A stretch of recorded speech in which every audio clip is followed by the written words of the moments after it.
El vapor danzaba perezosamente sobre la taza de té de manzanilla, tejiendo figuras efímeras en el aire de mi cocina.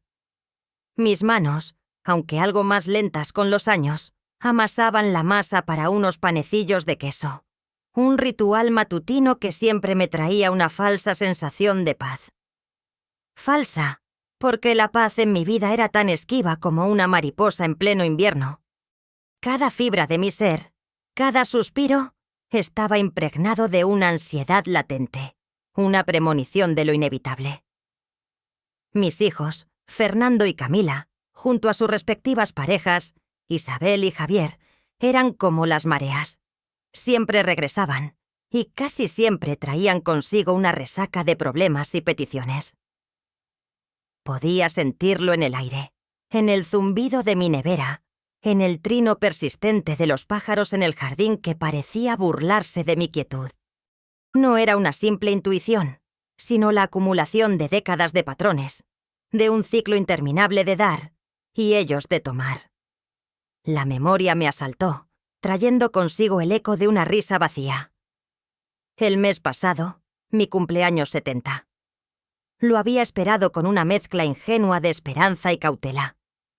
Preparé mi pequeña casa, horneé mi pastel favorito y esperé. Las horas se arrastraron, pesadas y lentas.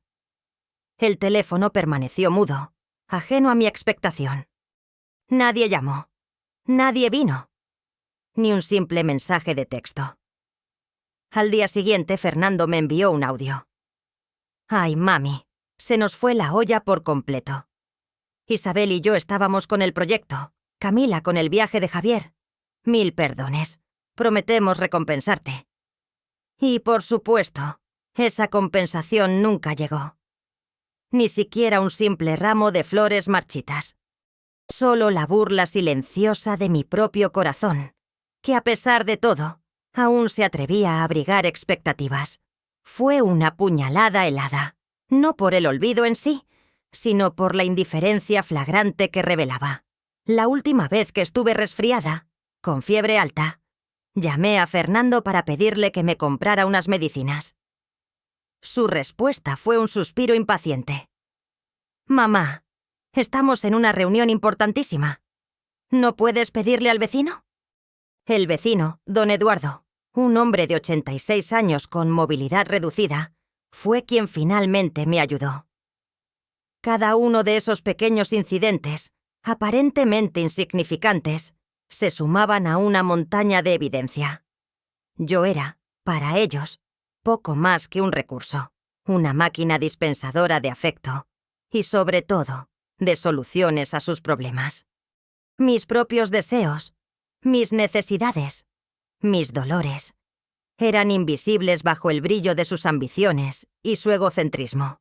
Los panecillos ya estaban en el horno, desprendiendo un aroma reconfortante, cuando el timbre de la puerta irrumpió en el silencio, áspero y exigente.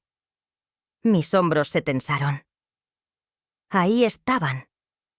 La tormenta no se anunciaba con truenos lejanos, sino con el tintineo hueco de un timbre de puerta. Respiré hondo, intentando que mis pulmones retuvieran un poco de esa efímera paz. Tenía que enfrentar lo que venía. Tenía que fingir, una vez más, que no veía el abismo que se abría entre nosotros, un abismo pavimentado con sus falsas sonrisas y mi eterna, desgastada esperanza. «Mamá, qué alegría verte. Estás radiante hoy», exclamó Fernando, entrando en mi pequeña sala con los brazos abiertos, su voz un eco hueco de sinceridad. Isabel, su esposa, le siguió de cerca, con una sonrisa que no le llegaba a los ojos. «Regina, querida, qué gusto. Siempre tan impecable, ¿eh? Y qué bien huele aquí. ¿Estás horneando tus famosos panecillos de queso?» Camila y Javier los flanquearon, con el mismo repertorio de elogios prefabricados. «Sí, mamá, nos tienes mal acostumbrados», añadió Camila, su tono un poco más condescendiente de lo habitual.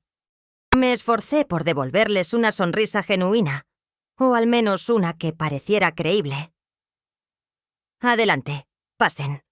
Estaba terminando los panecillos. Hay té recién hecho. Se acomodaron en mi viejo sofá, que para ellos era demasiado pequeño y anticuado, y en las sillas de mimbre que adornaban mi sala, tan llenos de vida y de un cinismo que solo yo parecía percibir. Fernando carraspeó, un sonido que siempre precedía alguna gran revelación o petición. «Mamá, la verdad es que... bueno, tenemos algo importante que contarte. Algo que podría cambiar nuestras vidas. Y la tuya también, por supuesto». Isabel asintió con entusiasmo exagerado. «Sí, Regina. Es una oportunidad de oro. Fernando ha estado trabajando sin descanso en esto. Es un proyecto de inversión para una nueva aplicación que revolucionará el mercado de las mascotas». Mi ceño se frunció ligeramente. Mascotas. Fernando había pasado de la inteligencia artificial a la robótica, luego a los bienes raíces y ahora a las mascotas. Cada proyecto había terminado en un sumidero de dinero y promesas incumplidas. ¿De mascotas?, pregunté, tratando de sonar interesada y no escéptica. Camila intervino, tomando la palabra de su hermano. «Sí, mamá, pero no es cualquier aplicación. Es una plataforma integral para servicios veterinarios, peluquerías caninas a domicilio, paseadores de perros con GPS. Es el futuro. Y Javier, con su experiencia en marketing, ha visto el potencial. Es un nicho sin explotar, te lo juro». Javier, que hasta ahora había estado revisando su teléfono, levantó la vista y asintió gravemente. «Absolutamente, Regina. Los estudios de mercado son abrumadores. Estamos hablando de cifras que... bueno, de cifras que harían temblar a cualquiera. Solo necesitamos una pequeña inversión inicial para dar el salto. Ya tenemos a los desarrolladores, la estrategia de lanzamiento, todo listo». Mi corazón comenzó a latir con un ritmo ansioso. Ya sabía a dónde iba esto. Había oído esta melodía muchas veces. «¿Y qué quieren de mí, mis niños?», pregunté. La voz apenas un susurro. Fernando se acercó, posando una mano sobre mi rodilla con una familiaridad que se sentía ajena. «Mamá, tú siempre has sido nuestra roca, nuestra inspiración. Sabemos lo mucho que te sacrificaste por nosotros, lo que te privaste para que tuviéramos lo mejor. Y ahora queremos que formes parte de esto, que te beneficies, que veas cómo tus hijos, con tu ayuda, alcanzan la cima». Era una táctica vieja, pero sorprendentemente efectiva. El juego con mis sentimientos maternales. Isabel añadió con un tono dulce y pegajoso. «Sí, Regina. Piensa en el futuro de tus nietos, si los tuvieras. Aunque todavía no te hemos dado esa alegría, ya lo sé».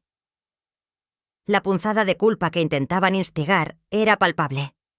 Camila, con su habitual pragmatismo, fue más directa. «Mamá, la verdad es que necesitamos 50.000 euros. Sabemos que tienes esos ahorros de la venta del apartamento de la abuela. Sería una inversión mínima para un retorno gigantesco. Te prometemos que en menos de un año habrás duplicado tu dinero.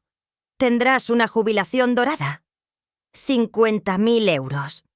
Eran los ahorros de toda mi vida, el colchón para mi vejez, la única red de seguridad que tenía». Mis manos se apretaron involuntariamente. «Pero ese dinero es para mi retiro. Es todo lo que tengo». Fernando adoptó una postura de ofendido. «Mamá, ¿acaso crees que te vamos a dejar sin nada? Por favor, somos tus hijos. Esto es para asegurarte un futuro aún mejor. Imagínate, viajes, una casa más grande, todo lo que siempre soñaste y que nunca pudiste tener por criarnos a nosotros». «Exacto», interrumpió Isabel, con un brillo deshonesto en los ojos. «Es una forma de devolverte un poco de todo lo que nos diste. No vas a invertir, vas a multiplicar. Y todo para que vivas como una reina, que es lo que te mereces. Javier asintió con solemnidad. Regina, no te estamos pidiendo un favor. Te estamos ofreciendo una sociedad. Eres parte de nuestra familia, y tu capital es la pieza que nos falta para catapultar este negocio a la estratosfera. Me miraban con una mezcla de súplica forzada y descaro. La manipulación era tan burda, tan transparente, y aún así, una parte de mí, esa parte maternal incurable, se sentía acorralada, obligada a ceder. La culpa se enroscaba en mi pecho. ¿Acaso estaba siendo egoísta al aferrarme a mis últimos ahorros? ¿No era mi deber como madre ayudar a mis hijos a alcanzar sus sueños, incluso si esos sueños olían a aire caliente y promesas vacías? Los panecillos ya estaban listos, y su aroma dulzón llenaba la cocina. Pero el sabor de la incertidumbre ya me llenaba la boca. El eco de sus risas llegó a mis oídos, filtrándose por la puerta entreabierta de la cocina. Había ido a preparar más té y a sacar los panecillos del horno, dándoles un momento de privacidad. Un error fatal que siempre cometía. Sus voces, antes forzadamente amables, ahora sonaban relajadas, confiadas en mi ausencia. Fue Camila quien habló primero, su tono de burla inconfundible. No puedo creer que siga con esos cachivaches de porcelana y ese sofá que parece sacado de un museo. En serio, es deprimente. Cuando mamá ya no esté, o cuando la convenzamos de mudarse a algo más apropiado, lo primero que haré será tirar todas esas antigüedades. Mi mano se detuvo a medio camino de la tetera. Sentí un escalofrío que no tenía nada que ver con la temperatura de la cocina. Era el desprecio puro, sin filtro, que siempre adivinaba en sus miradas, pero que rara vez escuchaba con tanta claridad. Javier, su marido, se unió a la conversación con una risa gutural. «Hombre, ni que lo digas. Este sitio es un verdadero viaje al pasado. ¿Y lo de la abuela en la pared? ¿Sigue ahí la foto de la abuela con la Virgen? ¡Qué anticuado! La foto... Luz, amplitud, minimalismo. Adiós a los encajes y los panecillos de queso». Isabel, su esposa, añadió con voz cantarina y cruel. ¿Y lo de su clase de baile para abuelas? Por favor. Danzas con las espaldas rotas, como dice Fernando. Me da una vergüenza terrible cuando sus bailarinas me saludan en el supermercado y me preguntan por la maestra Regina. Maestra Regina. Suena a circo. No sé cómo le puede gustar perder el tiempo con eso. Debería estar pensando en cómo hacer dinero de verdad, no en mover caderas artríticas. La sangre se me heló en las venas. Mis clases de ballet para la tercera edad en el Centro Cultural del barrio. Mi pasión, mi refugio, mi pequeño universo de alegría y movimiento. Eso era para ellos. Una burla. Un desperdicio de tiempo. Algo que les causaba vergüenza. Me aferré al borde del mostrador, sintiendo cómo el desprecio se clavaba en mi pecho como una astilla helada. La ira burbujeó en mi interior, pero la ahogué de inmediato. No era el momento. No podía permitirme mostrarles mi vulnerabilidad. O, peor aún, mi fuerza. Debía seguir el guión, el que ellos habían escrito para mí. Escuché a Fernando reírse de nuevo. Sí, Isabel tiene razón. Danzas con las espaldas rotas. Una joya. Pero bueno, al menos la mantiene ocupada y no nos pide tanto. Aunque ahora que lo pienso, si el proyecto de las mascotas funciona, podríamos comprarle un loft moderno en el centro, con todas las comodidades. Un lugar donde no tengamos que ver estas cosas. Un lugar donde me pudieran aparcar, como a un mueble viejo que ya no combinaba con su nueva vida. Un lugar donde no estorbara. Respiré hondo, contuve las lágrimas que amenazaban con desbordarse y regresé a la sala con los panecillos y el té, mi rostro una máscara de calma. Aquí tienen mis niños, calientes y recién hechos. Disfruten». Sus sonrisas volvieron a ser amplias, sus ojos vacíos. El sabor amargo de la humillación se mezclaba con el aroma dulce de los panecillos que acababa de hornear. Un contraste cruel. Sus palabras, esas risas burlonas sobre mis danzas con las espaldas rotas y mi estilo vintage, resonaban en mi cabeza, martilleando la última pizca de mi autoengaño. Pero no era momento para el dolor. Era momento de actuar. O eso me repetía a mí misma, con la esperanza de que mi voz interna fuera más convincente que el eco de su desprecio. «Lo hacen por el futuro de la familia», me susurré, una y otra vez, mientras mis manos temblaban ligeramente al servir el té. Debo ayudarles. Son mis hijos. Quizás esta vez sea diferente. Una mentira tan grande que casi se me atragantaba.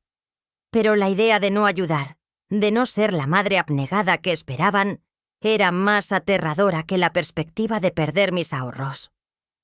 La manipulación había surtido efecto. La culpa y el deseo de ser valorada, aunque fuera por un instante, me empujaron al abismo. Asentí con una sonrisa forzada, mientras Fernando y Camila exponían de nuevo las maravillas de su aplicación para mascotas. «Está bien», dije. Mi voz sonaba distante, casi ajena a mí misma. «Les ayudaré. Mañana iré al banco para transferirles el dinero». Sus rostros se iluminaron con una voracidad que apenas podían ocultar. Fernando me abrazó con una fuerza que parecía querer exprimir hasta la última gota de mi sacrificio. «Sabía que podíamos contar contigo, mamá. Eres la mejor. Esto lo cambia todo».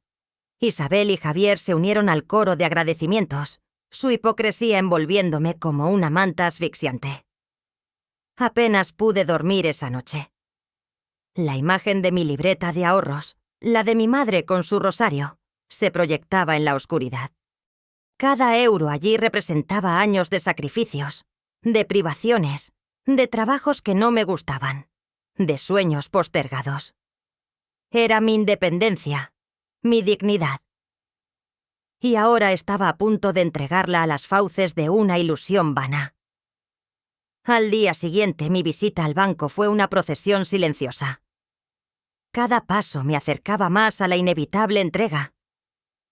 El gerente, don Emilio, me miró con preocupación cuando le expliqué la transferencia. «¿Estás segura, señora Regina? Es una cantidad considerable. Sé que es para sus hijos, pero ¿han considerado otras opciones de financiación? ¿Un préstamo, quizás?» Negué con la cabeza. «No, don Emilio. Estoy segura. Es por su futuro». Mis manos temblaban al firmar los documentos. Era como firmar mi sentencia de muerte económica. Cuando el recibo de la transferencia apareció en mi mano, lo sentí como una losa de plomo. Salí del banco con el corazón encogido, el aire de la calle más pesado, el sol menos brillante.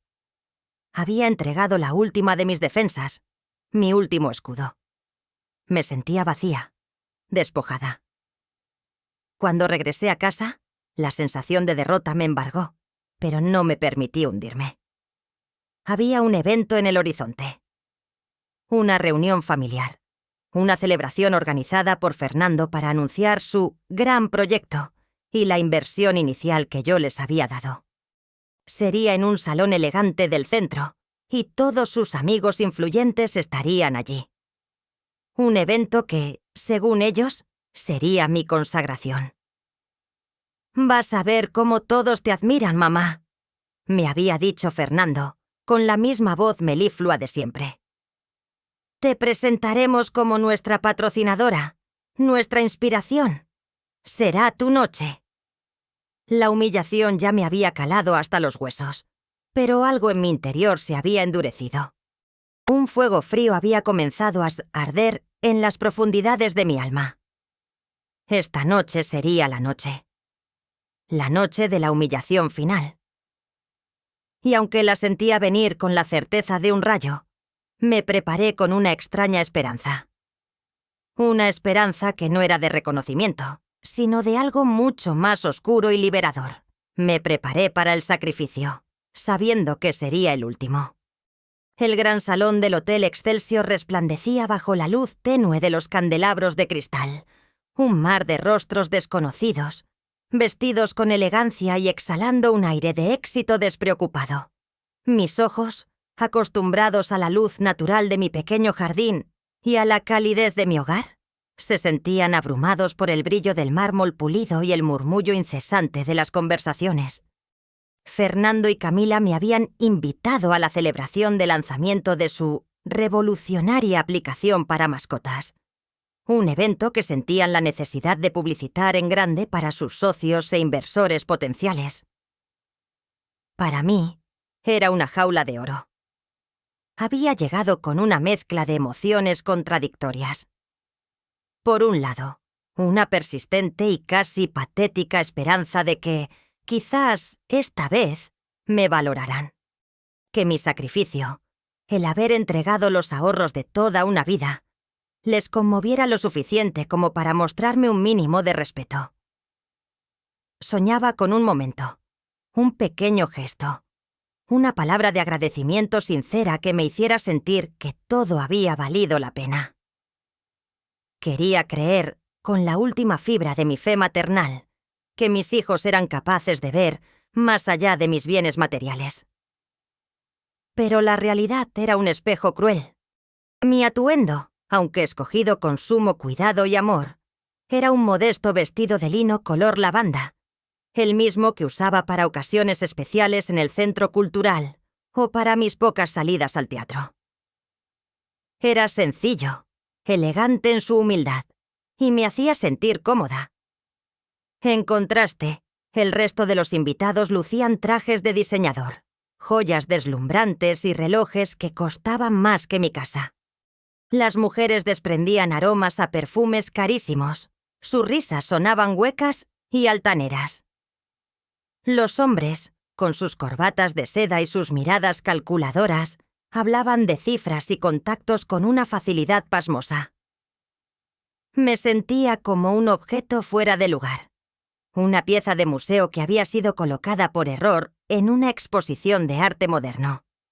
Fernando y Camila, junto a Isabel y Javier, se movían entre la multitud con una desenvoltura que me resultaba ajena. Vestidos con atuendos impecables, irradiaban una confianza que rozaba la arrogancia. Sus sonrisas eran amplias, sus gestos exagerados, sus conversaciones ruidosas y llenas de bromas internas que no entendía.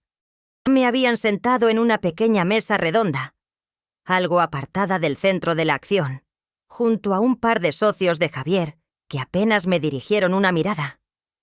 Me sentía invisible. Había notado sus miradas fugaces hacia mí, una mezcla de vergüenza y hastío, como si yo fuera un pariente incómodo que debían tolerar por obligación.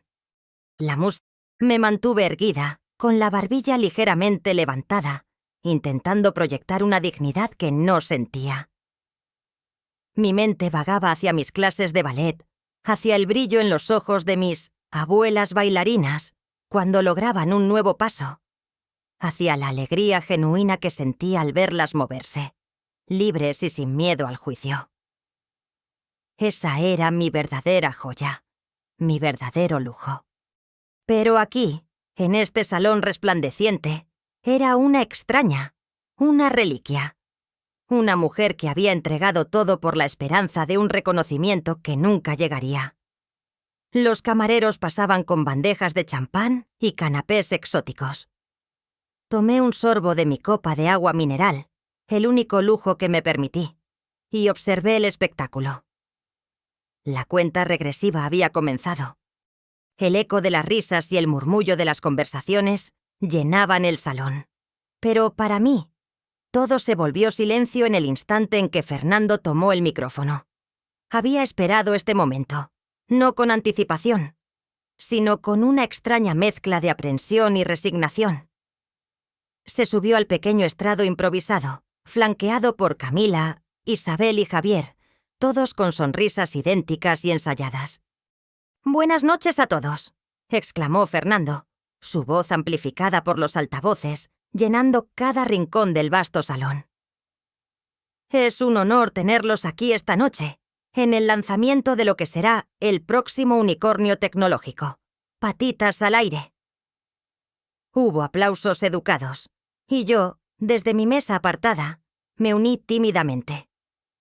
Mi corazón latía con fuerza, una mezcla de nerviosismo y una brizna de esperanza tonta. ¿Sería este el momento? Fernando continuó, la voz rebosante de falsa humildad. Este proyecto ha sido el fruto de mucho trabajo, de noches sin dormir, de incontables sacrificios. Y no habría sido posible sin el apoyo de nuestros inversores, nuestros socios y, por supuesto, de nuestras familias. Hizo una pausa y mis ojos se encontraron con los suyos. Le sonreí, expectante. Él me miró fijamente, y en esa mirada vi un destello de algo que no era orgullo, ni gratitud, sino... ¿burla? Y hablando de familia, quiero reconocer a alguien muy especial que está aquí esta noche, dijo, y mi corazón se hinchó. Lo sabía. Al fin, estaba a punto de mencionarme, de reconocerme frente a todos. Ya me imaginaba sus palabras, mi nombre resonando en el salón. Un momento de redención. Pero las palabras que salieron de su boca me congelaron el alma.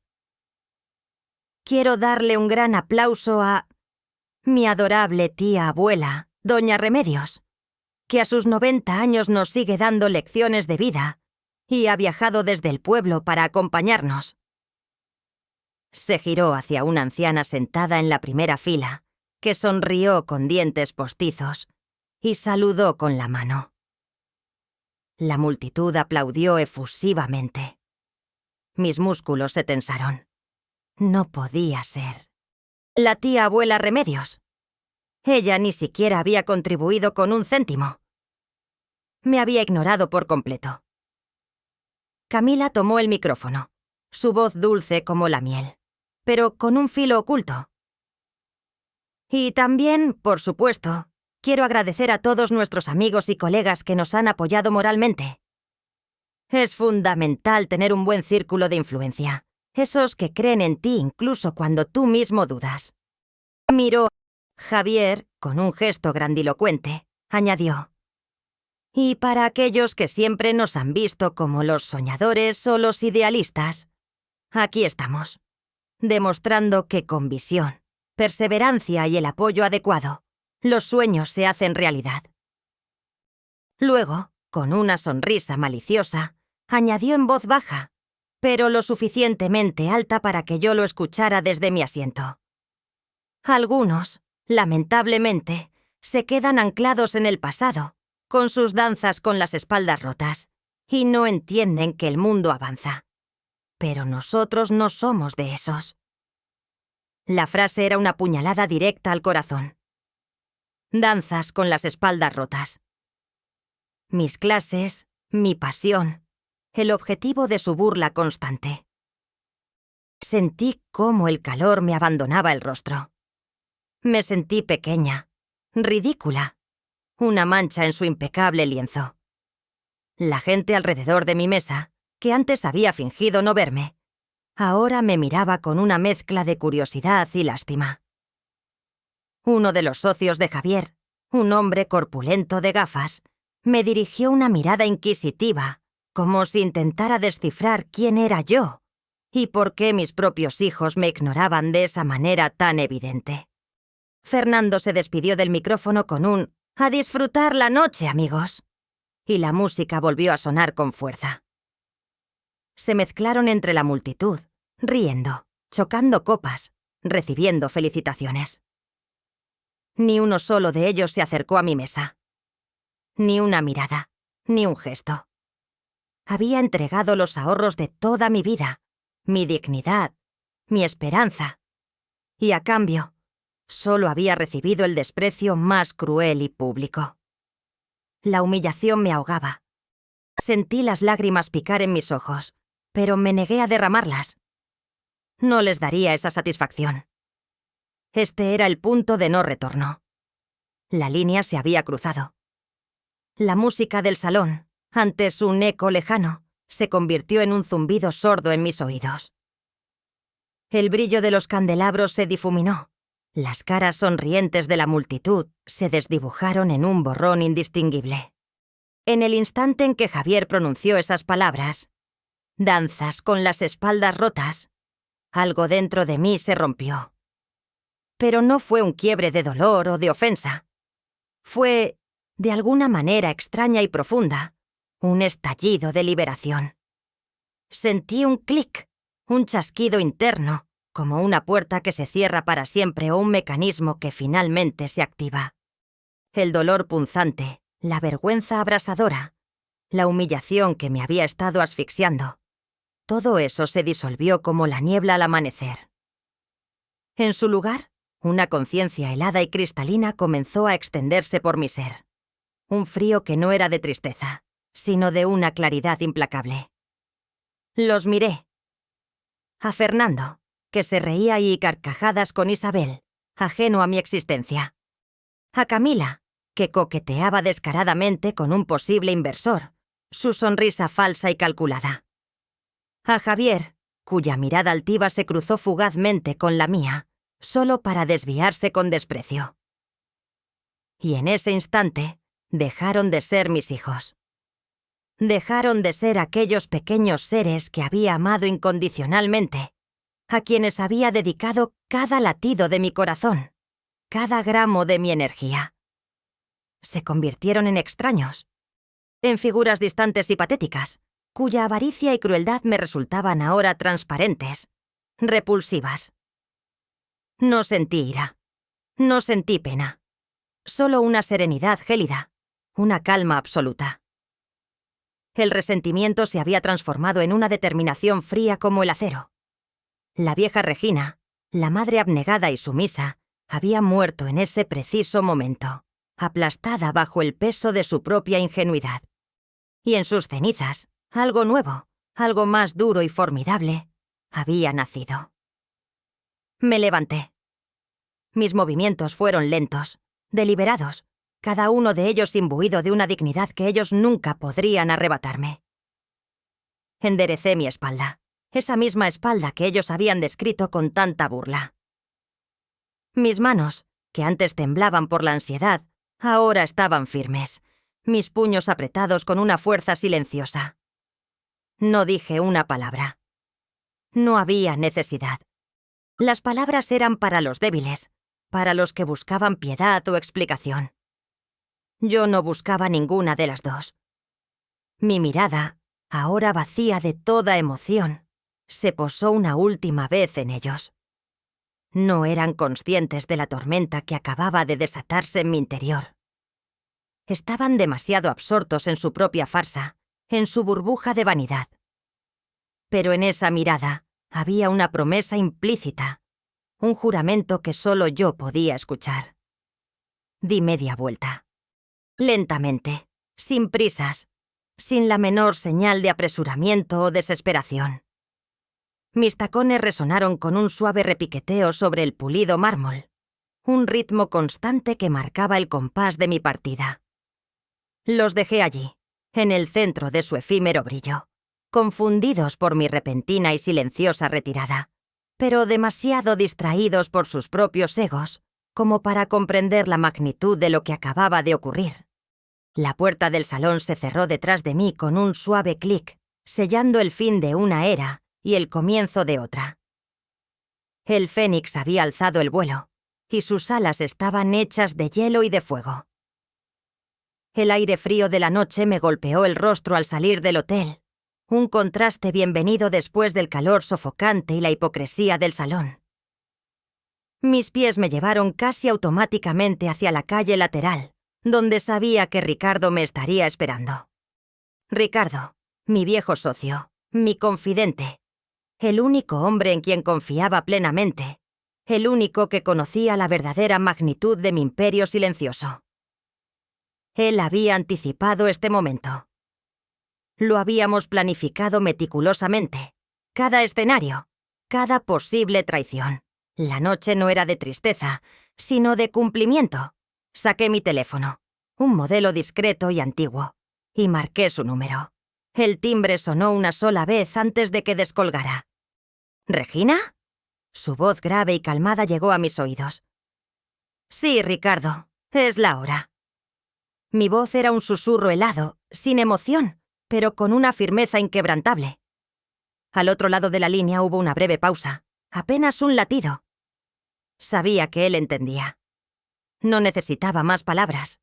Las habíamos dicho todas, una y otra vez, durante meses, incluso años. Era el código que habíamos acordado para el inicio del fin. «Confirmado», dijo Ricardo con la misma calma. «Todos los recursos están listos para ser desplegados. Cada pieza está en su lugar, esperando tu señal».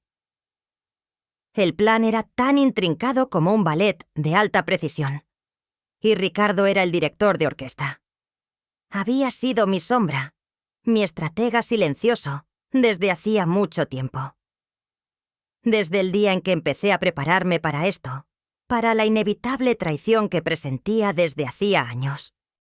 «Quiero que empieces con el bloqueo de sus cuentas secundarias», ordené, mis palabras saliendo con la frialdad de un témpano. «Que la primera mañana de su nueva riqueza sea una bofetada helada de realidad». Ricardo asintió mentalmente al otro lado del teléfono. «Hecho. Los detalles financieros están atados y bien atados. La documentación está lista para ser presentada en cuanto amanezca». Habíamos construido esta opción de contingencia con la previsión de un ajedrecista experimentado. Todo lo que mis hijos me habían pedido, cada centavo, cada firma, cada inversión en sus supuestos proyectos, había sido monitoreado, analizado y redirigido sin que ellos lo supieran. El dinero que les había transferido, hoy, no había ido directamente a sus cuentas, sino a un fideicomiso controlado por Ricardo, desde donde se usaría para financiar la caída de sus propios negocios. Se sentía como una jugada maestra, una trampa que ellos mismos habían construido. «Después, quiero que actives el plan B para la aplicación de las mascotas», continué, mi mente ya 3 pasos por delante. «Que sus inversores vean la verdadera naturaleza de su innovación antes de que puedan asegurar más fondos». Ricardo rió suavemente. «Entendido, Regina. El informe de viabilidad fraudulento ya está circulando entre los contactos clave.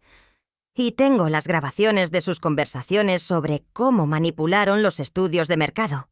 Serán un excelente acompañamiento». La satisfacción, fría y dura, comenzaba a extenderse por mi pecho. No era una satisfacción jubilosa, sino la de una justicia que estaba por servirse. «Quiero que sientan el suelo temblar bajo sus pies. Que entiendan que su castillo de naipes se derrumba», dije, apretando el teléfono en mi mano. «Esta noche ha sido la confirmación de lo que siempre supe. No hay vuelta atrás». Ricardo asintió de nuevo. «Considera que está en marcha. Durmamos tranquilos, Regina.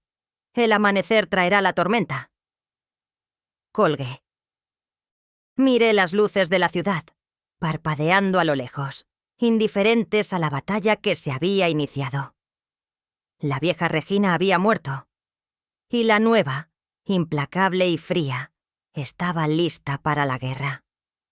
Ricardo, con su cabello canoso y sus ojos penetrantes, me miraba desde el otro lado de la mesa de mi despacho, su expresión imperturbable como siempre.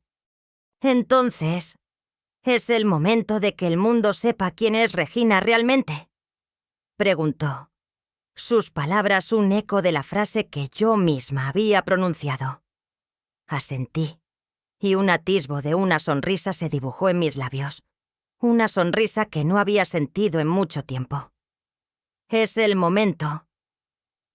La fuente de mi riqueza e influencia no era un secreto simple, sino una historia de perseverancia, visión y una astucia que mis hijos, cegados por su arrogancia, nunca habrían podido concebir. Siempre me habían visto como la vieja mamá, dedicada a sus clases de baile para viejas. Nunca se molestaron en indagar más allá de esa fachada. Lo que no sabían, lo que nadie fuera de Ricardo y mi pequeño círculo de confianza sabía, era que mis danzas con las espaldas rotas eran la punta de un iceberg colosal. Todo comenzó hace 7 años, cuando decidí revivir mi pasión por el ballet, después de que mis hijos ya fueran adultos y aparentemente independientes. No solo empecé a dar clases en el centro cultural, sino que mi espíritu inquieto me llevó a investigar cómo la danza podía ser una herramienta terapéutica para la tercera edad. Me sumergí en estudios de kinesiología, neurociencia y fisioterapia adaptada, obteniendo certificaciones discretamente a distancia. Desarrollé un método de enseñanza innovador, que combinaba movimientos de ballet clásico adaptados con ejercicios de fortalecimiento muscular y equilibrio, y lo llamé Ballet para la Vida. Movimiento y bienestar en la tercera edad. Mis clases, inicialmente pequeñas, comenzaron a crecer exponencialmente. La gente mayor, que antes se sentía relegada y olvidada, encontró en mi método una nueva vitalidad, una forma de reconectar con su cuerpo y su espíritu. Las historias de mis alumnos eran conmovedoras. Personas que habían perdido movilidad recuperaban la capacidad de caminar sin bastón. Otras que sufrían de depresión encontraban en la danza una alegría renovada. Fue un boca a boca imparable. Pero el verdadero punto de inflexión ocurrió hace 2 años. Sin decirles nada a mis hijos, inscribí a mi grupo de abuelas bailarinas, las Cisnes Plateadas, en el Concurso Nacional de Danza para Seniors, un evento que se televisaba en un canal de nicho. Lo tomamos como una aventura, una forma de demostrar que la edad no era una barrera para el arte y la pasión. Ganamos. No solo el primer lugar, sino el corazón de la audiencia. La historia de las Cisnes Plateadas se volvió viral. No éramos solo un grupo de bailarinas mayores. Éramos un símbolo de resiliencia, de desafío a los estereotipos.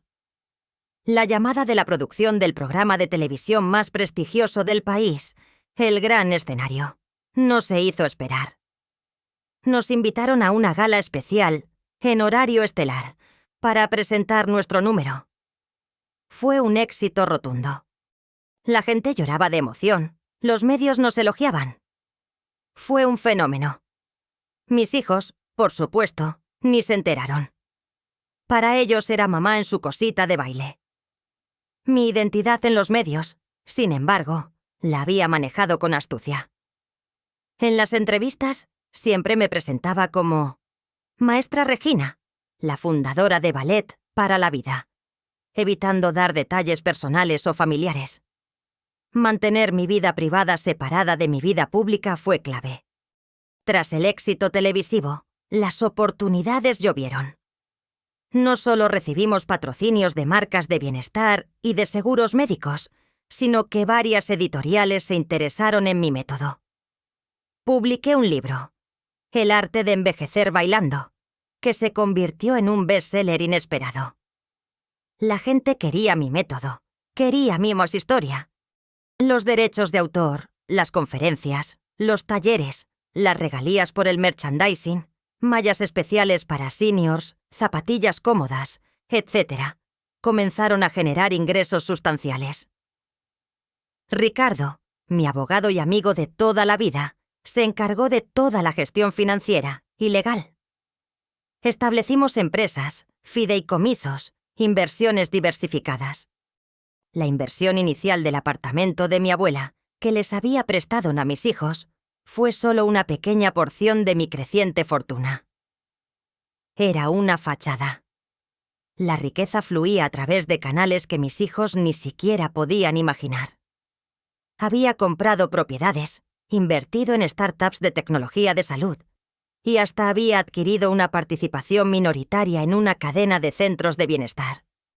Mi influencia se extendía a través de una red de contactos en el mundo del bienestar, los medios de comunicación y la filantropía. Era una mujer de negocios formidable, una personalidad influyente, una filántropa respetada, Todo ello bajo el paraguas de la maestra Regina. Nadie conectaba a la frágil madre que mis hijos veían con la poderosa figura pública que estaba construyendo. Había acumulado no solo una fortuna, sino un arsenal de influencia, paciencia y conocimiento sobre la crueldad humana. Cada risa, cada burla de mis hijos sobre mis danzas con las espaldas rotas, era un combustible que alimentaba mi fuego interior. Ellos creían que yo era una anciana ingenua, una fuente de dinero fácil. Nunca se molestaron en investigar, en preguntar, en realmente verme.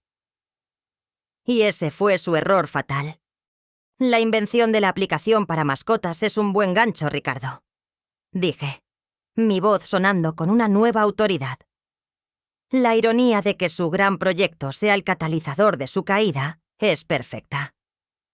Nadie sospechará que la maestra de baile para abuelas es quien jala los hilos. Ricardo sonrió, una sonrisa cómplice. Nadie, Regina. El mundo está a punto de descubrir que la danza no solo mueve el cuerpo, sino también imperios. El despacho de Ricardo, con sus estanterías repletas de tomos legales y el aroma a cuero viejo, se convirtió en nuestro cuartel general. La lámpara de mesa proyectaba un círculo de luz sobre los documentos que se apilaban entre nosotros, cada uno una pieza de la maquinaria que estaba a punto de desatarse. Fernando y Camila se creen invencibles, Ricardo, dije, mis ojos fijos en un informe financiero que detallaba las deudas ocultas de mi hijo. Han jugado con mi amor maternal, con mi paciencia. Es hora de que entiendan las consecuencias de sus acciones. Ricardo asintió, su rostro una máscara de concentración. Regina, el plan está diseñado para ser devastador. Afectará cada pilar de sus vidas. Es un ataque multifacético, como lo habíamos acordado. Desplegó un gran esquema, un mapa de su aniquilación. Primero, las finanzas. Sus cuentas seguras, esas que creían intocables. He preparado un informe detallado sobre la procedencia ilícita de algunos de sus fondos, producto de operaciones fraudulentas menores que llevaron a cabo en el pasado. Cosas que la ley no olvida. La información será filtrada de forma anónima a la unidad de inteligencia financiera, a primera hora de la mañana. Esto provocará un bloqueo preventivo de todas sus cuentas y activos, incluyendo los que provienen de la supuesta inversión que tú les hiciste, que, por supuesto, está en un fideicomiso bajo tu control. No podrán mover un solo euro. Mi corazón se apretó, pero no de pena, sino de una fría satisfacción. Quiero que no puedan pagar ni el café de la mañana, murmuré. Quiero que sientan la desesperación de la impotencia económica. Ricardo marcó un punto en el esquema. Segundo, sus carreras y estatus profesional. Javier, tu yerno, con su reputación de gurú del marketing, está a punto de caer. Hemos compilado una carpeta con todas las campañas fallidas que él atribuyó a otros, los plagios que cometió en proyectos importantes y, lo más importante, grabaciones de sus comentarios despectivos sobre sus propios clientes. Esto se enviará a sus superiores y a los principales medios especializados en marketing. Será un escándalo que lo despojará de toda credibilidad. Para Fernando, lo tenemos por su gestión negligente y sus múltiples proyectos fallidos que costaron millones a sus antiguos empleadores. Tenemos testimonios de exempleados y socios defraudados. Esto se filtrará a la prensa económica. Será imposible que vuelvan a conseguir un puesto de relevancia. Sonreí. Que experimenten el desempleo, la humillación de buscar trabajo cuando nadie los quiere. Que sepan lo que es que te ignoren profesionalmente. Y para Camila y Isabel, sus vidas sociales, continuó Ricardo. Isabel ha estado utilizando su posición en la junta directiva de una ONG de caridad para desviar fondos menores hacia empresas de sus amigos. Tenemos las pruebas. Esto se hará público a través de una conocida periodista de investigación. Para Camila, Tenemos sus deudas de juego, sus fiestas descontroladas y las grabaciones de sus conversaciones con sus amigas, donde las critica Yusu a sus espaldas. Esto se publicará en las redes sociales, en blogs de chismes de alto impacto. Quiero que se den cuenta de que sus amigos solo los valoraban por su dinero y su estatus. Dije, mi voz apenas un susurro. Que el aislamiento social sea tan doloroso como la ruina económica. Ricardo señaló el último punto del esquema. Y finalmente el golpe mediático. Una vez que sus finanzas y sus carreras estén en ruinas y su reputación social esté por los suelos, llegará el momento de la verdad. Publicaremos tu historia. No como una víctima, Regina, sino como una mujer que, a pesar de haber sido traicionada, resurgió con una fuerza indomable. La historia de la maestra Regina, la bailarina de los seniors, que resultó ser una empresaria multimillonaria. Y lo haremos a través de los canales de comunicación más importantes, incluyendo el programa El Gran Escenario, donde tus cisnes plateadas se hicieron famosas.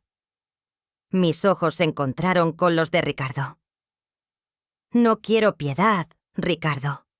No quiero comprensión. Quiero justicia.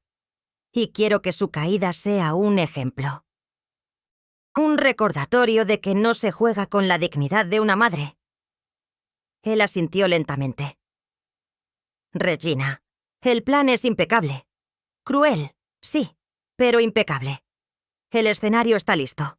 La función principal está pueri a punto de comenzar.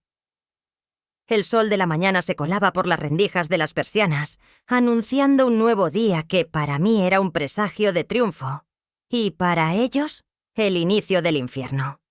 Desperté con una claridad mental inusual, una calma que hacía mucho tiempo no sentía. Pero para Fernando Epixime Isabel, la mañana siguiente al lanzamiento de su Patitas al aire, fue el primer acto de su pesadilla. Sonó mi teléfono. Era Ricardo. Regina, el plan ha comenzado a ejecutarse. La unidad de inteligencia financiera ha emitido las primeras notificaciones. Las cuentas principales de Fernando e Isabel están congeladas. Las secundarias, bloqueadas. Sentí una punzada de algo parecido a la expectación. Años de humillación, años de invisibilidad, estaban a punto de ser vengados. Mientras tanto, en el apartamento de lujo que Fernando e Isabel se habían permitido con los supuestos ahorros de la abuela, la alarma del despertador sonó indiferente al caos que se avecinaba.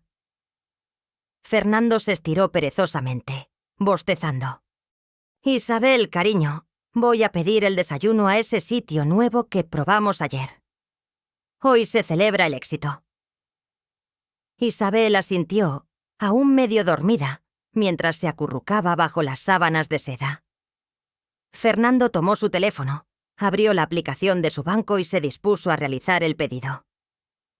Sus ojos se abrieron desmesuradamente. No puede ser. La pantalla mostraba un mensaje inequívoco. Cuentas congeladas. Contacte a su banco.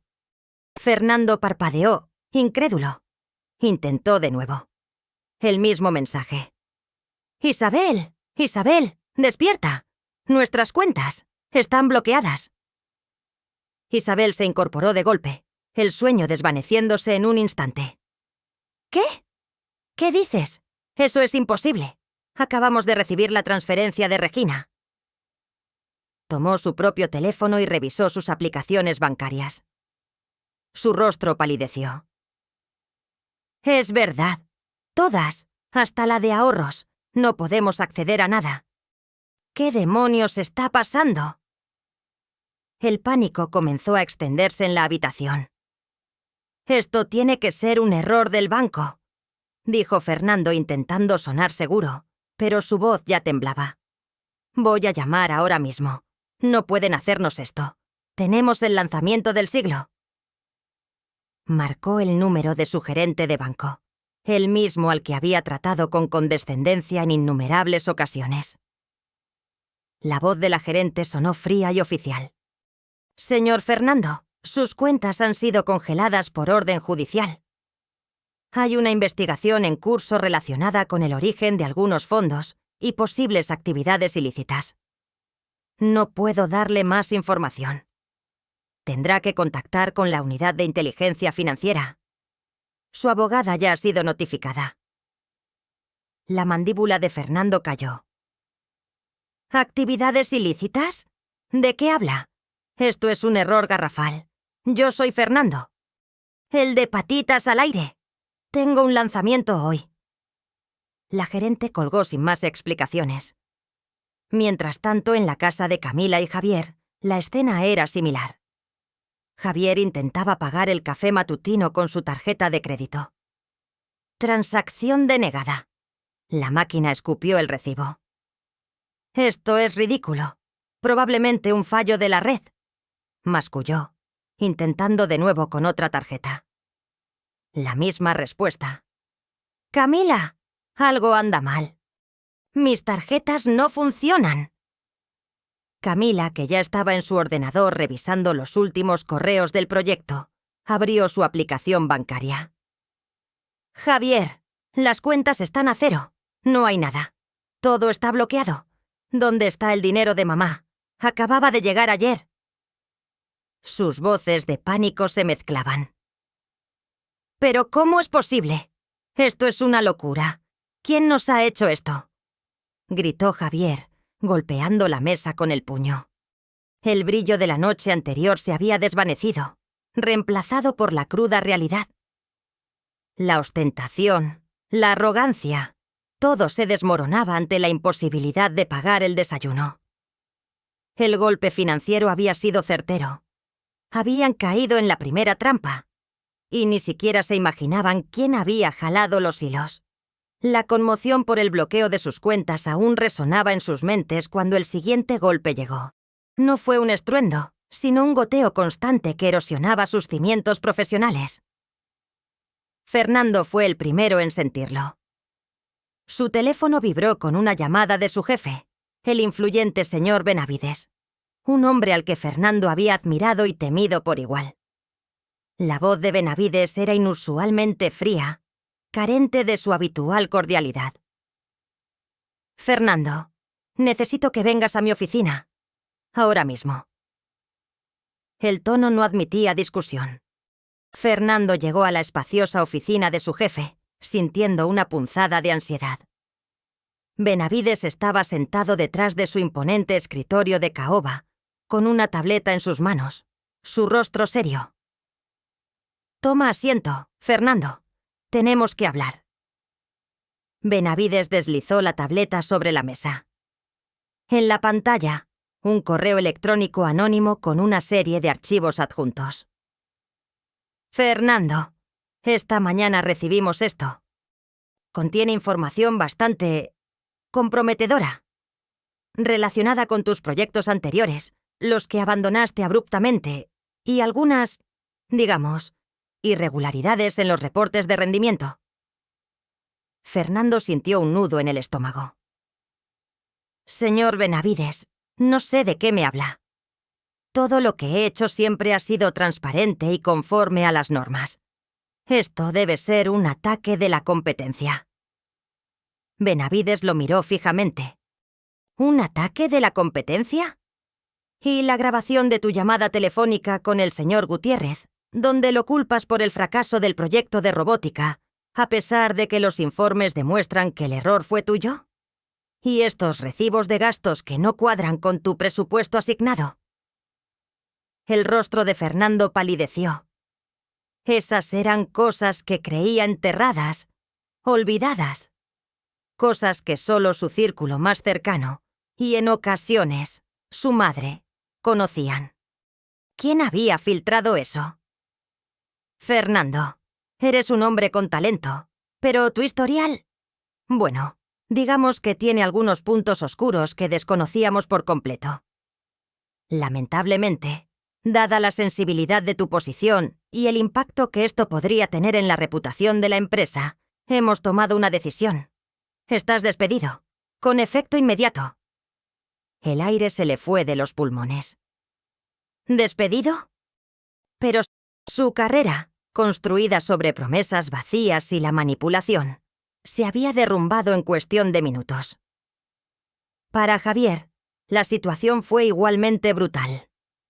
Su jefe, el director creativo de la agencia de publicidad más prestigiosa de la ciudad, lo llamó a su oficina con una expresión de absoluto desdén. «Javier, me llegó esto esta mañana. Un informe anónimo, pero extremadamente detallado sobre tu creatividad». El director deslizó una tableta. En la pantalla, comparaciones lado a lado de campañas originales de Javier y campañas extranjeras casi idénticas que él había plagiado. Y lo peor, grabaciones de Javier criticando el mal gusto de un cliente importante. «Este cliente es nuestro mayor ingreso, Javier. Y que tú lo llames viejo decrépito con dinero fácil. Es inaceptable. Tu comportamiento y tu falta de ética han sido expuestos. Estás fuera. Tu reputación en esta industria está terminada. No solo te despedimos, sino que nos aseguraremos de que nadie te contrate en este sector». La voz de Javier apenas era un hilo. Pero mi carrera. Mi prestigio. Su jefe soltó una risa amarga. ¿Prestigio? El prestigio se gana con talento y honestidad, Javier, no con plagios y desprecio. Camila e Isabel también enfrentaron sus propias caídas. Camila, el desprecio de sus empleadores. La desesperación era un pozo sin fondo, y apenas estaban empezando a caer. La humillación en sus lugares de trabajo y el pánico por el bloqueo de sus cuentas eran solo el preámbulo. La verdadera estocada llegaría con el aislamiento social, el desmoronamiento de su burbuja de privilegios. Mis hijos y sus cónyuges, acostumbrados a moverse en círculos de amigos influyentes, inmediatamente recurrieron a ellos en busca de ayuda, de una palabra, de una solución. Fernando, con su teléfono pegado a la oreja, intentó contactar a Marcos, un socio inversor que siempre le había abierto puertas. El teléfono sonó y sonó, hasta que saltó el buzón de voz. Lo intentó una y otra vez. Nada. Marcos no contesta. Isabel. Esto es muy raro. Siempre me devuelve la llamada de inmediato. Isabel, por su parte, trataba de localizar a Sofía, su mejor amiga y miembro de la junta directiva de varias organizaciones benéficas. Sofía, que siempre estaba dispuesta a un chisme o a una copa de champán, ahora la ignoraba por completo. «Sofía, soy Isabel. ¿Estás ahí? Tenemos un problema grave. Las cuentas están bloqueadas. Fernando lo ha perdido todo. Necesito tu ayuda». La llamada se desvió al buzón de voz. Isabel volvió a marcar. Y otra vez. Nada. «No lo entiendo», murmuró Isabel, con un creciente pánico en su voz.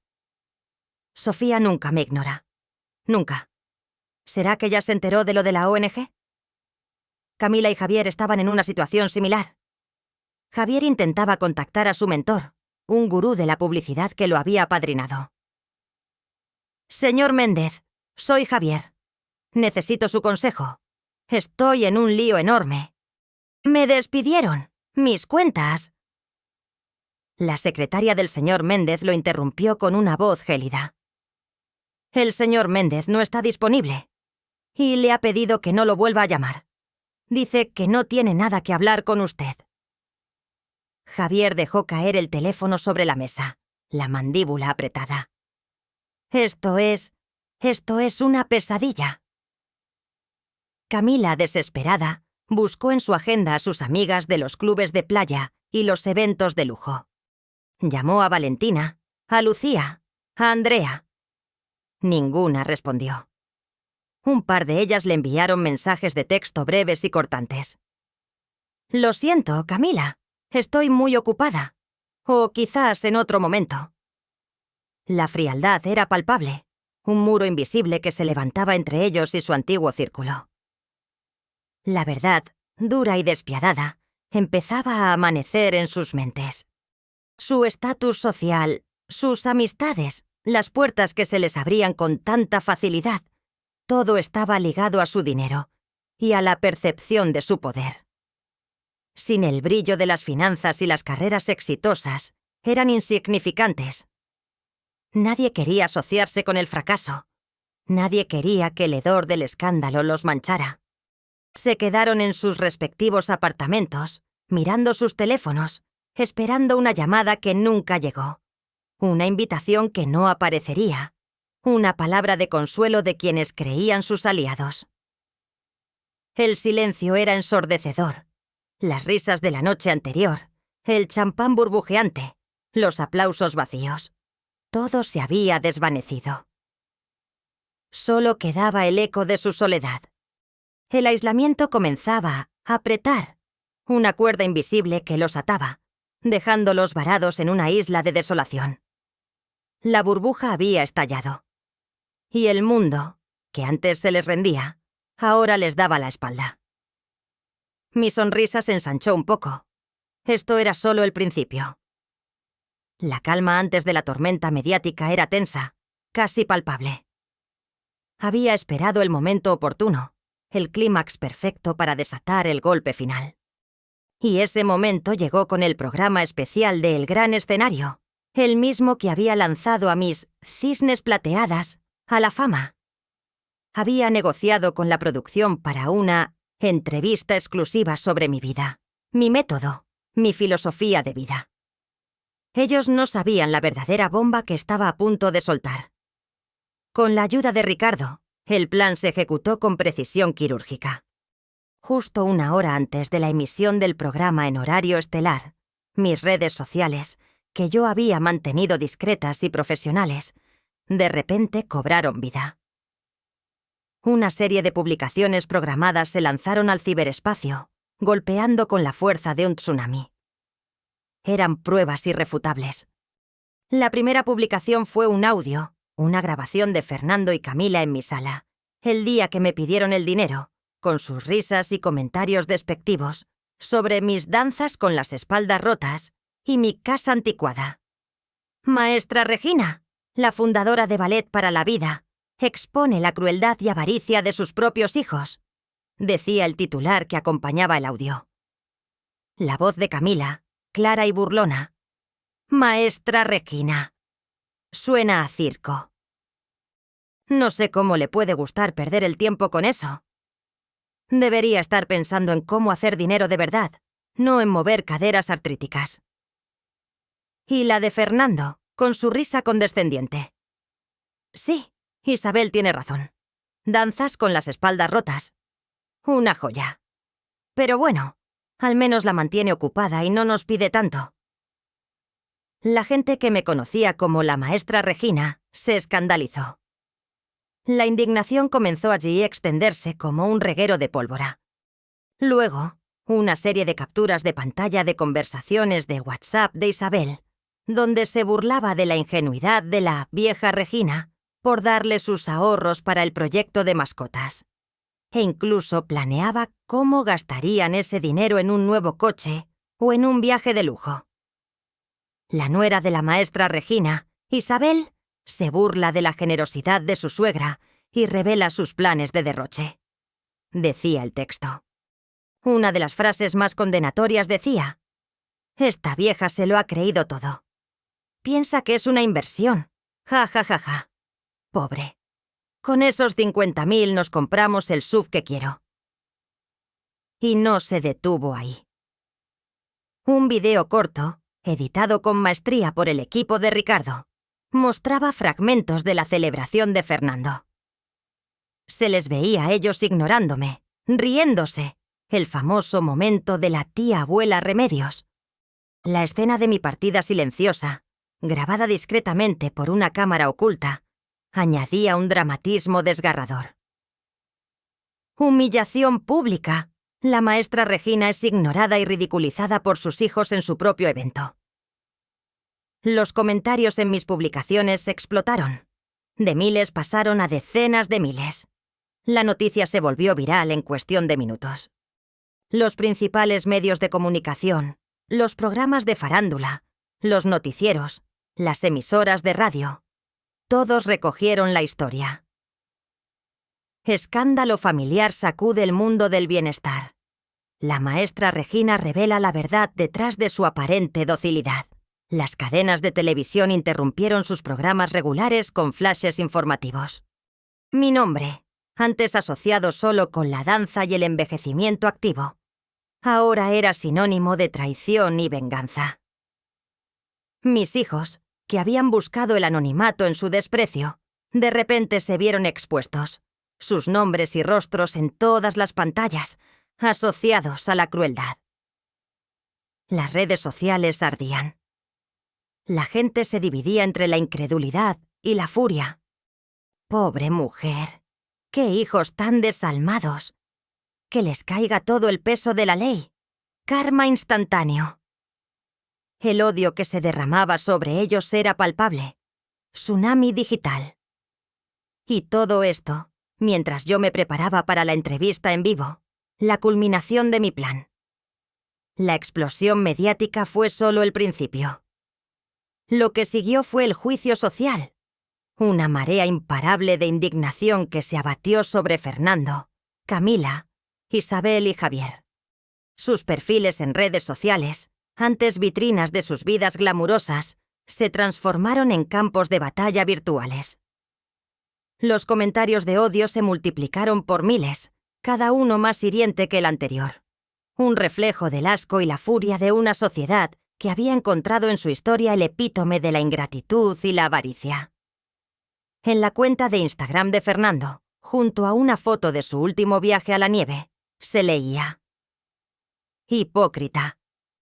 ¿Así que te vas de vacaciones con el dinero de tu madre mientras ella baila con espaldas rotas? ¡Qué vergüenza de hijo! Otro usuario comentaba: un fracasado que vive de su madre. ¡Patético! Tu patitas al aire va a ser un negocio de mierda, igual que tú. Las publicaciones de Camila en su blog de moda, que antes recibían cientos de me gusta y comentarios de admiración, ahora estaban inundadas de mensajes como presumida y sin escrúpulos. Ni toda la ropa de marca del mundo puede ocultar tu podredumbre interior. Tu madre te dio la vida y tú la humillas. Eres un parásito. Incluso sus fotos de la infancia, publicadas por ellos mismos para dar una imagen de familia feliz, se llenaron de comentarios como: ¿en esta foto ya planeabas cómo sacarle el dinero a tu madre? Isabel, la filántropa, vio cómo su reputación se desmoronaba. En la página de la ONG a la que pertenecía, que antes la elogiaba, ahora había comentarios como: ladrona, usas la caridad como fachada para robar. La maestra Regina es 1000 veces más digna que tú. Devuelve lo que robaste, víbora. Un comentario particularmente mordaz decía: parece que a esta señora se le rompió la espalda de tanto cargar con el peso de la vergüenza de sus hijos. Y Javier, el visionario, fue blanco de burlas implacables en Twitter. Javier, el plagiador, desalmado del marketing. Un fraude total. Esos estudios de mercado de patitas al aire deben haber salido de tu imaginación perversa, igual que tu respeto por tu suegra. La ola de odio no se limitó a las redes. Sus antiguos amigos y colegas, aquellos que los habían ignorado días antes, ahora renegaban públicamente de ellos. En el chat de un grupo de WhatsApp de emprendedores, al que pertenecían Fernando y Javier, que antes estaba lleno de sus bravatas, ahora se leía: no puedo creer que alguna vez los consideramos colegas. ¡Qué vergüenza ajena! Mejor que ni se les ocurra aparecer por aquí. Una influencer conocida, que había sido amiga de Camila, publicó un video en su canal de YouTube declarando: nunca me asocié con esa gente. Siempre supe que eran pura fachada. El verdadero éxito se construye con valores, no con el sufrimiento de una madre. La condena social era abrumadora, asfixiante. Sus nombres se habían convertido en sinónimo de traición, avaricia y desprecio. No podían ir a ningún lado sin sentir las miradas de juicio, las risas ahogadas, los susurros de condena. El mundo, antes a sus pies, ahora les escupía. La reputación, ese bien intangible que tanto habían cuidado, se había hecho añicos en un instante. Y mientras ellos se ahogaban en el fango de la reprobación pública, yo me preparaba para el último acto de mi venganza, para el gran escenario. Mientras el torbellino de la condena social los arrastraba, observé desde la distancia, con una frialdad casi científica. Habían caído en las profundidades de la desesperación, tal como lo había planeado. Era el momento de la invitación a la ejecución, el último eslabón de la cadena. Cogí mi teléfono y marqué el número de Fernando. Sonó unas cuantas veces antes de que una voz ronca y quebrada respondiera. «¿Mamá?», dijo Fernando.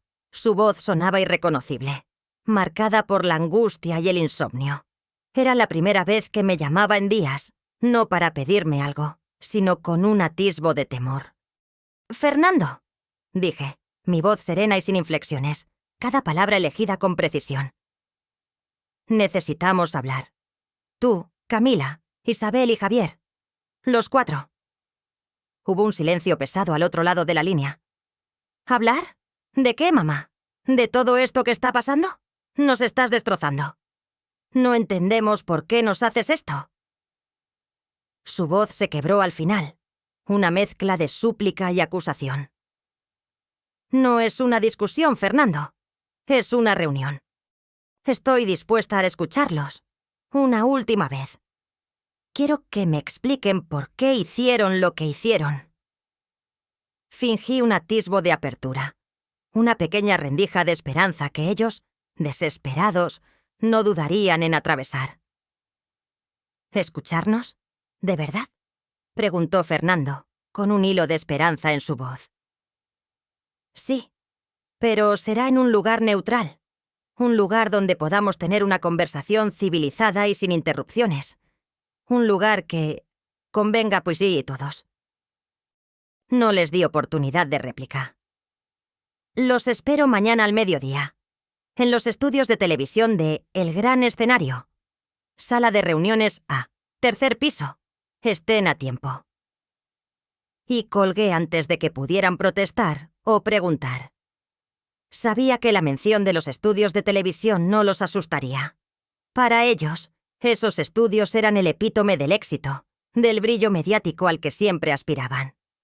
Pensarían que había conseguido una sala privada para la reunión.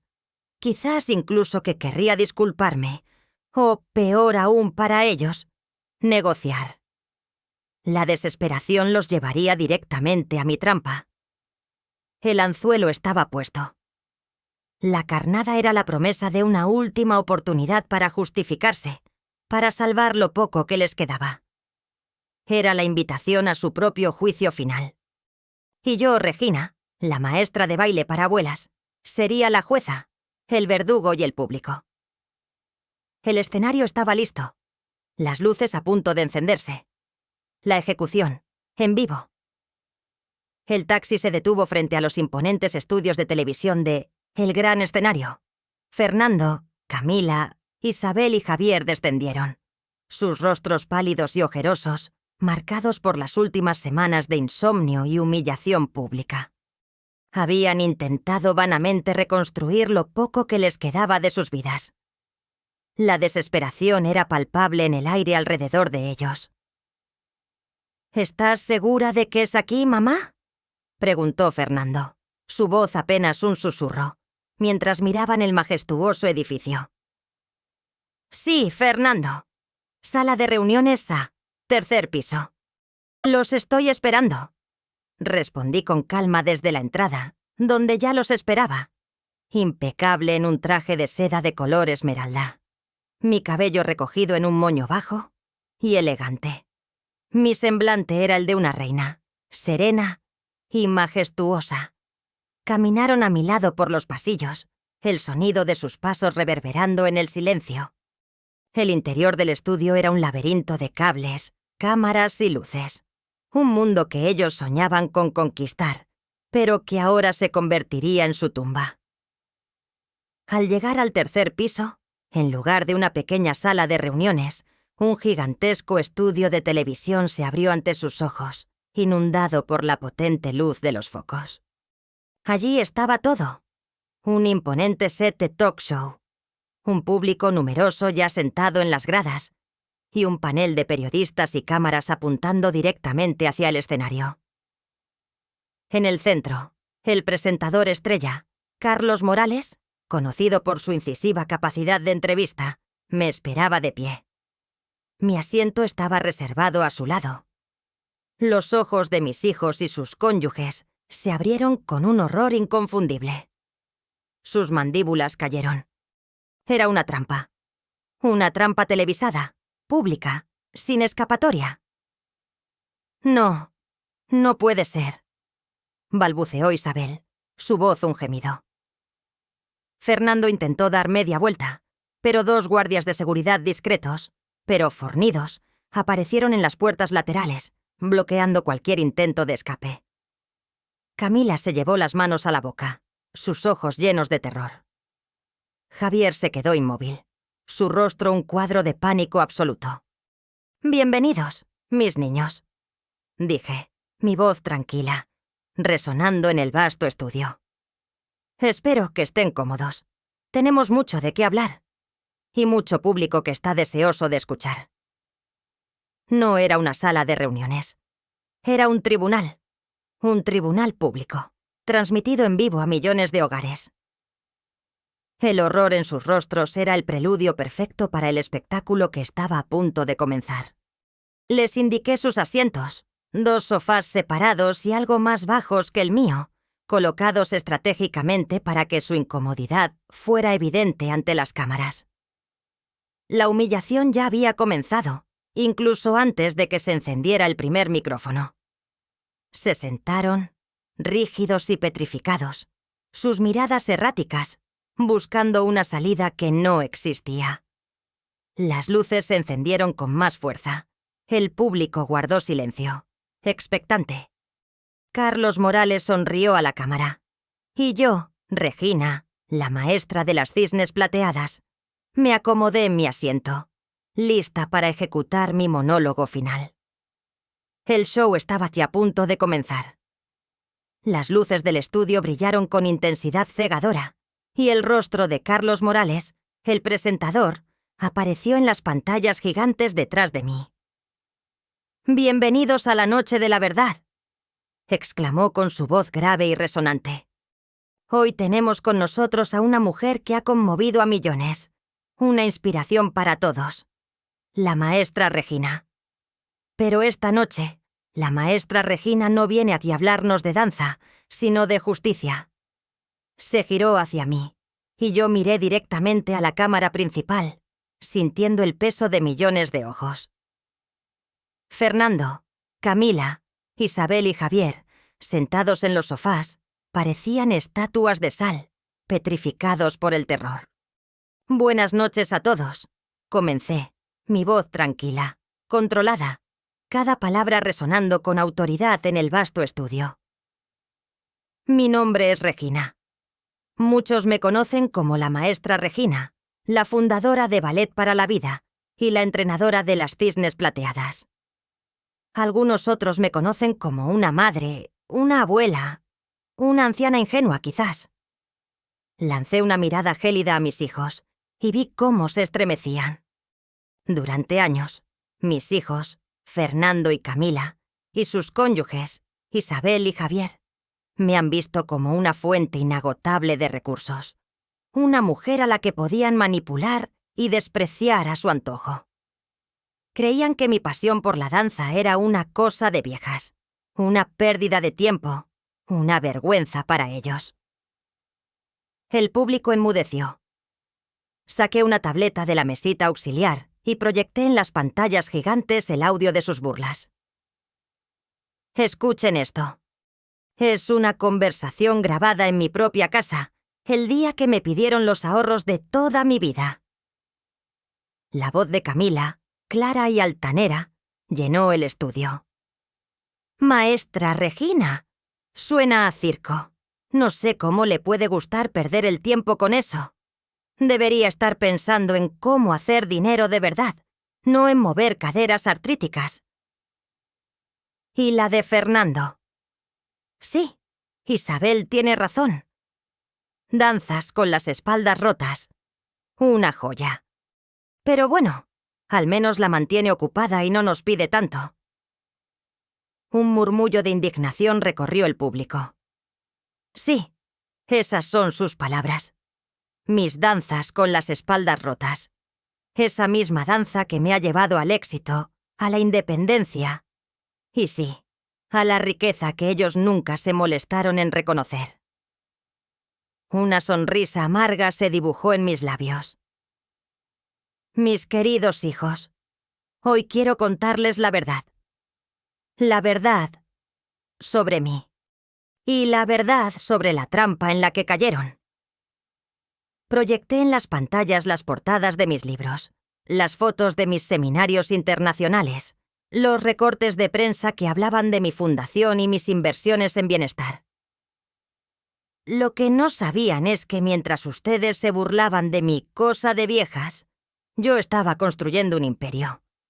Mi método de ballet para la vida no solo ganó un concurso nacional, sino que se convirtió en un fenómeno global. Mis libros son bestsellers. Mi fundación ayuda a miles de personas mayores en todo el mundo. Y mis inversiones, Ricardo puede confirmarlo, ascienden a millones.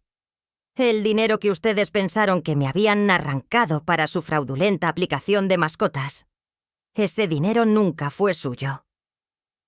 Está en un fideicomiso bajo mi control y será donado en su totalidad a organizaciones que apoyan a personas mayores. Los rostros de mis hijos eran un poema de horror. Sí, Fernando. Tus patitas al aire nunca despegaron, porque el aire que respiraba era el de mi dinero, no el de tu talento. Y ese dinero nunca estuvo realmente en tus manos. Era solo un cebo. Saqué otro documento y lo mostré a la cámara. Esta es la orden judicial que congeló todas sus cuentas. No por un error del banco, sino por una investigación de actividades ilícitas que ustedes mismos cometieron en el pasado, y cuyas pruebas, por cierto, me llegaron de fuentes anónimas. Esas fuentes anónimas eran mis abogados, Ricardo, y su equipo. Las cámaras hicieron un zoom en los rostros de mis hijos. Podía ver el terror y la rabia en sus ojos. Y este es el informe detallado que se envió a sus empleadores, con todas las pruebas de sus plagios, sus negligencias, sus fraudes. Supe por mis contactos en los medios de comunicación que sus carreras han terminado. Mostré las capturas de pantalla de sus conversaciones de WhatsApp, de Isabel planeando gastar mi dinero, de Camila y Javier riéndose de sus clientes y amigos.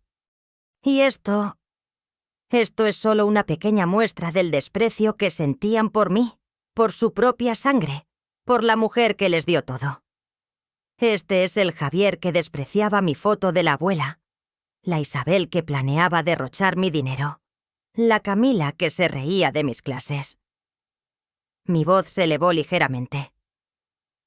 Nunca busqué venganza. Busqué justicia. Busqué la dignidad que ustedes me negaron una y otra vez. Les di oportunidades. Les di amor incondicional. Y ustedes respondieron con burla, con avaricia, con ingratitud. Miré directamente a Fernando. Fernando, dijiste que mi baile era para espaldas rotas. Pues déjame decirte que mi espalda nunca ni ha estado más fuerte. Y mi corazón, aunque herido por ustedes, ahora late con la fuerza de la libertad. Nunca fui una víctima. Fui la arquitecta de su propia caída. El público aplaudía con fuerza, algunos de pie, otros con lágrimas en los ojos. No había dolor en mi voz, no había tristeza. Solo una determinación fría y absoluta. Esta noche No solo se juzga su avaricia, se juzga la forma en que muchos hijos tratan a sus padres, la forma en que la vejez es despreciada en nuestra sociedad. Espero que esta historia sirva como un recordatorio de que no se juega con la dignidad, no se juega con el amor, y que la verdadera fuerza, la verdadera riqueza, no se encuentra en el dinero fácil, sino en el respeto propio y en la capacidad de defenderse. La audiencia estaba cautivada. Yo, Regina, había hablado. La ejecutora de la justicia había pronunciado su sentencia. El micrófono pasó al presentador, Carlos Morales, quien, con una seriedad sombría, se giró hacia mis hijos y sus cónyuges. Fernando, Camila, Isabel, Javier, comenzó Carlos, su voz resonando en el estudio. Han escuchado las palabras de la maestra Regina, y el público también lo ha hecho. Es su turno. ¿Qué tienen que decir en su defensa? La cámara se centró en ellos. Fernando, el que siempre había tenido la lengua más suelta, intentó hablar. Su boca se abrió y se cerró varias veces antes de que saliera un sonido. Yo no... Esto es un malentendido. ¡Mamá! Nosotros te queremos. Su voz era un hilo, una patética excusa de su habitual arrogancia. El público en el estudio los abucheó ruidosamente. ¡Mentiroso!, gritó alguien desde las gradas. ¡Avariciosos! Isabel, con los ojos rojos e hinchados, intentó una justificación incoherente. Regina, nosotros solo queríamos que fueras feliz.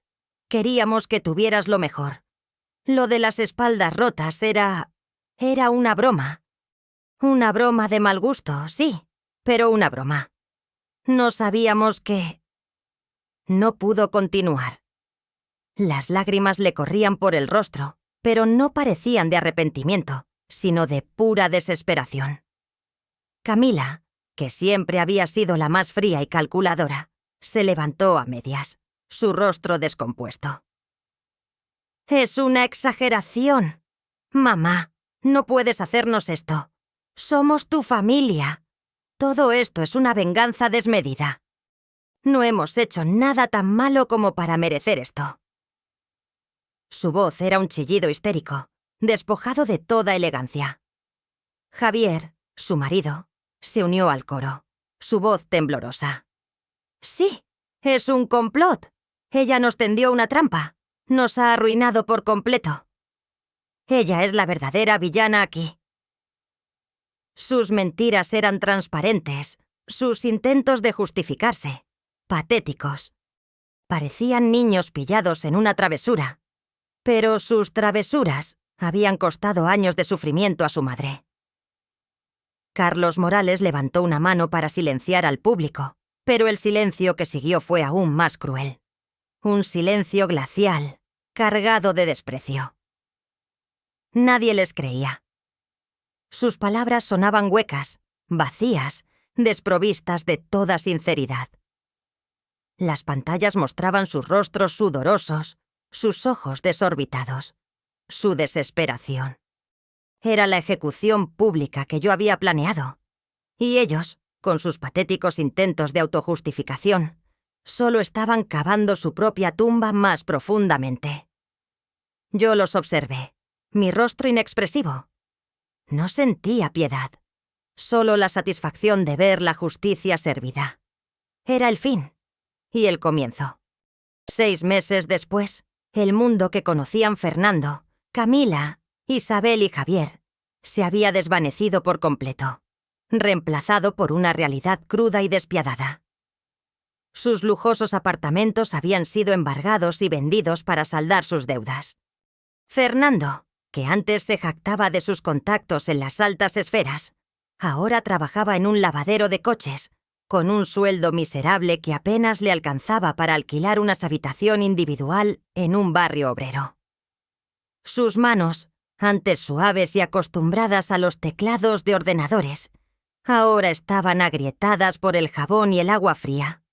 Una tarde, Lo vi de lejos en una gasolinera, con el uniforme grasiento, limpiando el parabrisas de un coche de lujo. La humillación era palpable en cada uno de sus movimientos encorvados. Camila e Isabel, que antes se paseaban por las boutiques más exclusivas, ahora compartían un pequeño apartamento con 2 habitaciones en la periferia de la ciudad.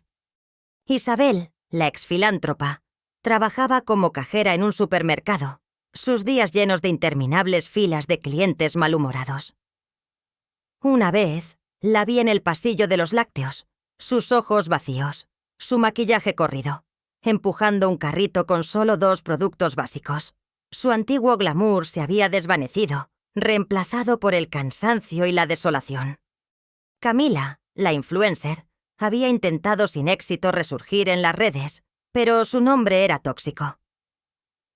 Finalmente consiguió un empleo como camarera en una cafetería de barrio, lidiando con clientes exigentes y propinas miserables. Su risa, antes tan burlona, ahora era rara, amarga, cuando la oía. Una mañana, la vi tropezar con una bandeja de cafés calientes, derramándolos sobre un cliente. Su jefe le gritó, y ella se encogió, sus ojos llenos de lágrimas contenidas. Javier, el gurú del marketing, fue el que peor lo llevó. Su orgullo herido lo llevó a la desesperación. Después de ser rechazado en innumerables entrevistas, terminó trabajando como repartidor de pizzas. Su coche, que antes era de alta gama, reemplazado por una motocicleta destartalada. Sus antiguas gafas de diseñador estaban rotas y pegadas con cinta adhesiva. Un día, mientras esperaba en un semáforo, vi cómo la gente lo reconocía y se reía. Algunos incluso le tomaban fotos con sus teléfonos. Su rostro era una máscara de absoluta humillación. Habían perdido todo. El dinero, el estatus, el respeto y, lo más importante, la ilusión de una vida fácil y sin esfuerzo. Sus conversaciones se limitaban a quejas, reproches mutuos y el recuerdo amargo de su opulencia perdida. Sus días estaban marcados por el agotamiento, la vergüenza y el constante miedo de ser reconocidos. La vida les había pasado factura y no había lugar para el perdón. El aislamiento social se había convertido en una prisión invisible para Fernando, Camila, Isabel y Javier. La humillación pública no solo les había arrebatado sus fortunas y carreras, sino que los había convertido en parias, en figuras a evitar a toda costa. Las calles, antes escenarios de su vida social activa, ahora eran un campo minado de encuentros incómodos y desprecios velados. Una tarde, mientras yo conducía por una avenida concurrida, los vi a los 4 sentados en un banco de un parque, con ropas modestas, sus rostros demacrados. Parecían haberse reunido para consolarse mutuamente, pero la desesperación se palpaba en el aire entre ellos. De repente, un coche de lujo se detuvo cerca. De él descendieron 2 de sus antiguos amigos, un matrimonio influyente con el que Fernando e Isabel habían compartido innumerables cenas y viajes. Sus ojos se encontraron. Por un instante, hubo un reconocimiento gélido. Fernando, con un hilo de esperanza en su voz, intentó saludarlos. «Carlos, Elena, qué sorpresa verlos por aquí». Los antiguos amigos los miraron. Sus rostros se contrajeron en una mezcla de asco y desdén. Elena, la mujer, se llevó la mano a la boca, como si el aire que respiraban fuera contagioso. Carlos, con una sonrisa forzada y condescendiente, apenas movió la cabeza. ¿Fernando? Ah, sí. Lo siento. Creo que nos confundes con otras personas. No te conocemos. Y sin decir una palabra más, se dieron la vuelta y entraron en una boutique cercana, dejándolos allí, en medio de la calle, con la humillación ardiendo en sus mejillas. El gesto fue como una puñalada. No era solo que los ignoraran, era que fingieran no conocerlos, como si su mera existencia fuera una mancha en su currículum social. Camila y Javier experimentaron lo mismo. En otra ocasión, Camila vio a sus antiguas amigas de los clubes sociales en un café. Intentó acercarse, pero ellas, al verla, se levantaron y se fueron apresuradamente, dejando las tazas a medio terminar, como si temieran que su presencia los contaminara. La soledad se había vuelto su única compañera. Ya no había invitaciones a eventos, ni llamadas de cortesía, ni siquiera un simple mensaje de texto. Sus teléfonos permanecían mudos, sus agendas vacías. Empezaron a comprender la cruel verdad, que su círculo social no era de amistades genuinas, sino de relaciones transaccionales, de personas que solo los valoraban por su dinero, su estatus, su capacidad de abrir puertas. Ahora, sin nada de eso, eran invisibles. Eran el eco de un fracaso, un recordatorio de lo volátil que es la popularidad cuando se basa en la superficialidad. La conciencia de su aislamiento total era un tormento constante. Ya no podían culparme a mí por todo. La sociedad, esa misma que antes los idolatraba, ahora los había repudiado.